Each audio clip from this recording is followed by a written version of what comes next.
Hi, I'm Flo, and this is Financial Flow.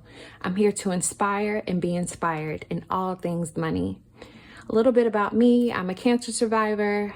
I've been in remission for 7 years. I'm debt-free, and I'm a single income, no kids. My goal here with this channel is to learn more about the cash stuffing community on YouTube, build wealth, build a community, be accountable, help someone else be accountable, and I want to meet my goals, help you reach yours. So here we go. So for this first video, what we're going to do is go over my financial goals for 2024 and 2025. I'm giving myself the next year to try to prepare for that year, but also the year after. I just want to get ahead as much as I can.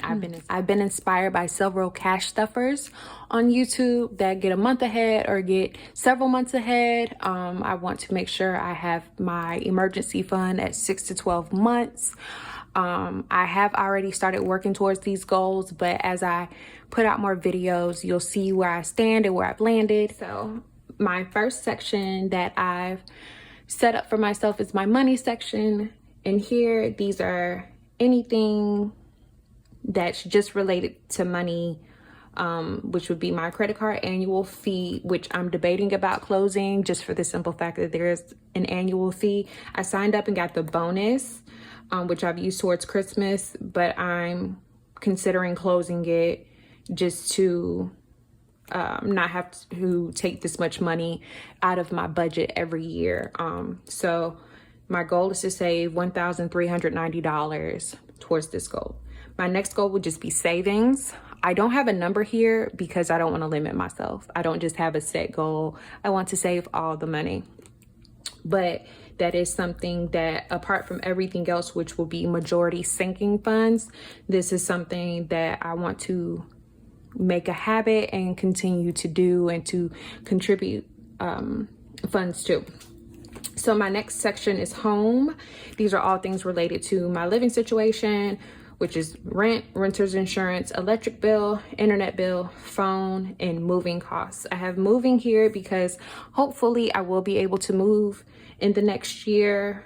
There are some great things about my place, some not so great things about my place. So I just want to have money set aside so when I do decide to do that, the money's already there. So you'll see that it's just there for 2024 and not 2025. I may end up continuing to save towards that because I do eventually want to buy another property. I don't currently have one now, but I've thought about it for the future. So back to the top. For rent, a year of rent right now is about $30,000, which is insane to me, which is part of the reason why I want to move. And you'll see in 2025, I plan to reduce that at least a little bit, $6,000 less, hopefully. Hopefully it'll be even more than that, but this is already rounded up because I like to err on the side of caution and give myself a buffer or some cushion.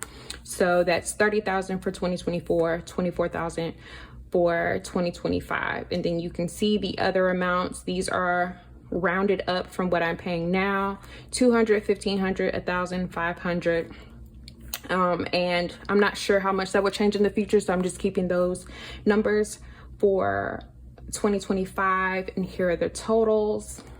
I didn't total each section just because I want to look at this individually. There isn't one home account, there isn't one car account. There are buckets in my bank account for the separate things, but I just want to be able to attack one thing at a time and knock it out. I'll probably be using the snowball method. So next would be my car and things related to it. So gas, insurance, registration, property tax. In my state, we have to pay property tax on our vehicles, AAA, and money towards a new car. I just got a new car.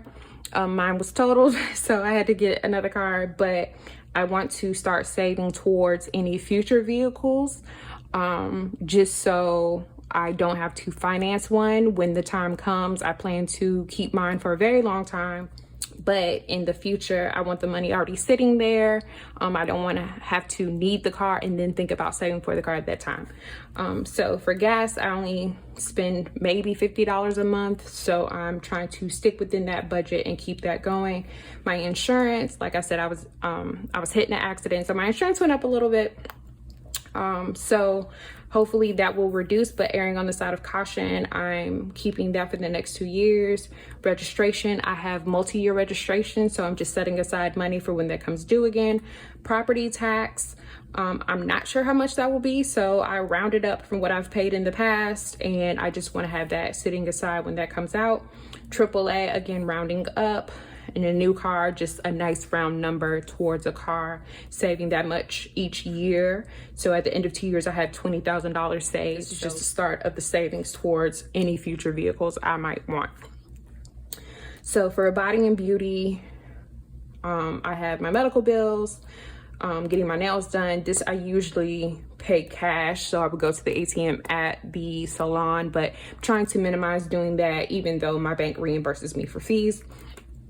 Waxes, what I've started doing is getting the packages, it's prepaid for the year, so then I don't have to worry about it when I go in.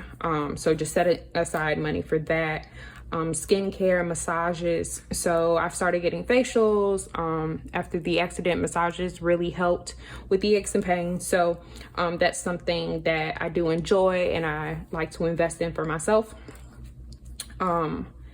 And then there's entertainment. These are my subscriptions and the things that I buy to keep me occupied.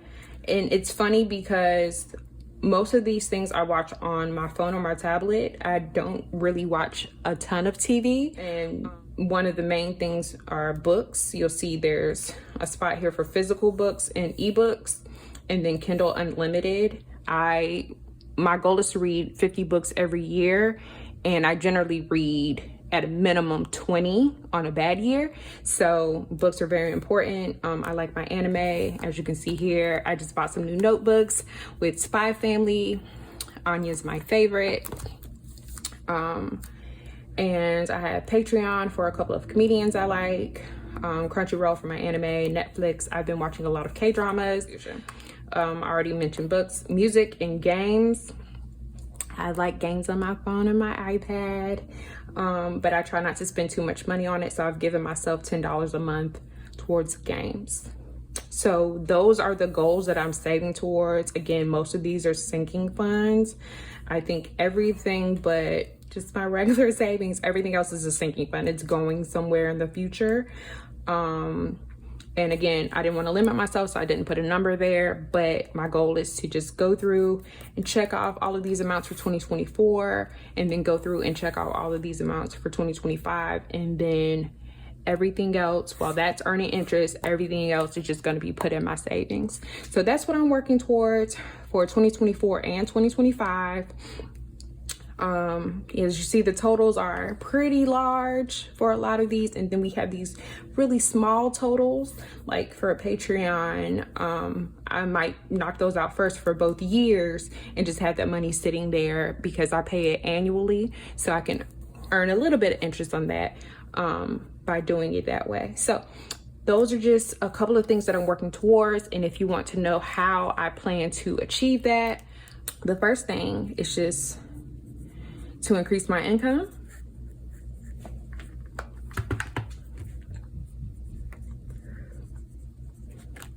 Second thing is a big proponent of what I believe when it comes to financial wellness. It's compound interest. And then a third thing that I don't really see talked about a lot here on YouTube or just in my regular day-to-day life are bank bonuses. So like I said, I had already achieved some of these goals for next year, and that's mainly due to bank bonuses. I'll end up doing a video about it so you guys can see what I mean, and how much money I've made so far.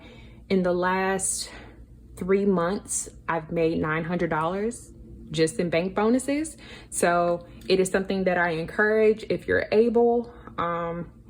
there's some fine print with bank bonuses. So, you need to know your budget, need to know how to manage your money. But these are the 3 things I'm going to do to work towards these goals. Yeah, that's it. So again, this is Flo. Welcome to Financial Flow. This is the first video. Please. Oh, one other thing, if you could for me, please recommend some savings challenges, because obviously I have a lot of savings goals. So savings challenges would be